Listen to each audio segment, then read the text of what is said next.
اولیاء کے علم غیب اور کشف و الہام پر روشنی ڈالیے۔ اولیاء کے بارے میں بہت سارے بھائیوں کا عقیدہ ہے کہ وہ عالم الغیب ہوتے ہیں۔ صحیح بات اس میں یہ ہے کہ عالم الغیب صرف اللہ ہے۔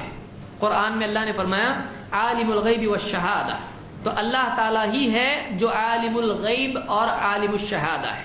عالم الغیب والشہادہ اللہ نے اپنے بارے میں بیان کیا ہے، تو ظاہر بات ہے کہ اللہ کی خصوصیات میں سے ہے۔ پھر بعض لوگوں کا عقیدہ ہے کہ اولیاء آسمان اور زمین میں ماضی اور حال اور مستقبل اور ہر چھوٹی بڑی چیز کو جانتے ہیں۔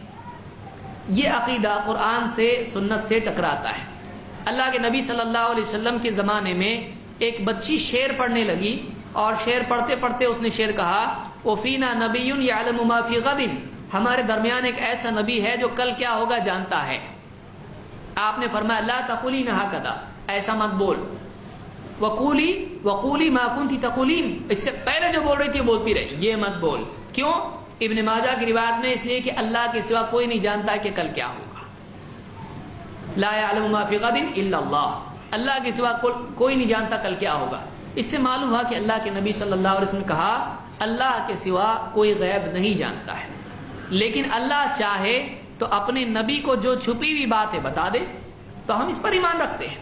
ہم مانتے ہیں کہ اللہ تعالیٰ نے محمد صلی اللہ علیہ وسلم کو بہت ساری باتیں غیب کی بتائیں۔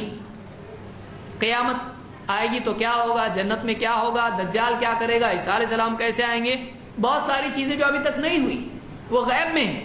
جنت میں کیا ہے، جہنم میں کیا ہے، بنی اسرائیل میں کیا کیا ہوتا تھا، اللہ نے بہت ساری باتیں اپنے نبی کو بتا دی۔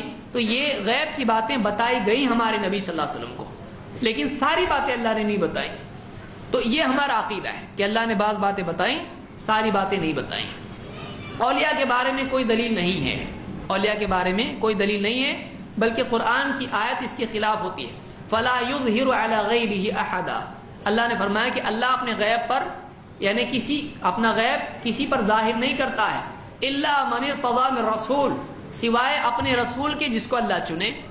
تو اللہ جس رسول کو نبی کو چاہے اللہ بتاتا ہے، لیکن اللہ ان کے سوا کسی کو نہیں بتاتا ہے، کیونکہ ان پر وحی آتی ہے، دوسروں پر وحی نہیں آتی ہے، اور دوسروں کے دلوں میں جو خیالات آتے ہیں وہ فرق نہیں کر سکتے ہیں کہ اللہ کی طرف سے ہے یا شیطان کی طرف سے یا خود ان کے اپنے دل کی بات ہے۔ کشف، بعض علماء نے کہا کہ یعنی آدمی کو خواب میں جو چیز دکھائی دیتی ہے جو فیوچر میں ہونے والی ہے، کبھی کبھی ایسا ہوتا ہے، بعض خواب اللہ کی طرف سے ہوتے ہیں، اس کو انہوں نے کشف کہا۔ تو یہ ممکن ہے، جیسے یعنی یوسف علیہ السلام کے زمانے میں بہت سارے خواب آئے اور وہ ویسا ہی ہوا جیسا کہ خواب میں آیا تھا۔ تو کوئی چیز چھپی ہوئی خواب میں اگر ظاہر ہو تو اس کو کشف کہا جاتا ہے، ابن تیمیہ وغیرہ نے اپنے مجموع میں اس کو ذکر کیا ہے۔ اور الہام، دل میں کسی بات کا آ جانا، تو الہام ہم فرق نہیں کر سکتے کہ یہ بات اللہ کی طرف سے ہے یا ہمارے اپنے دل کی بات ہے یا شیطان کی طرف سے ہے، ہم فرق نہیں کر سکتے ہیں۔ تو کوئی آدمی دعویٰ نہیں کر سکتا ہے کہ مجھ کو اللہ کی طرف سے الہام ہوا۔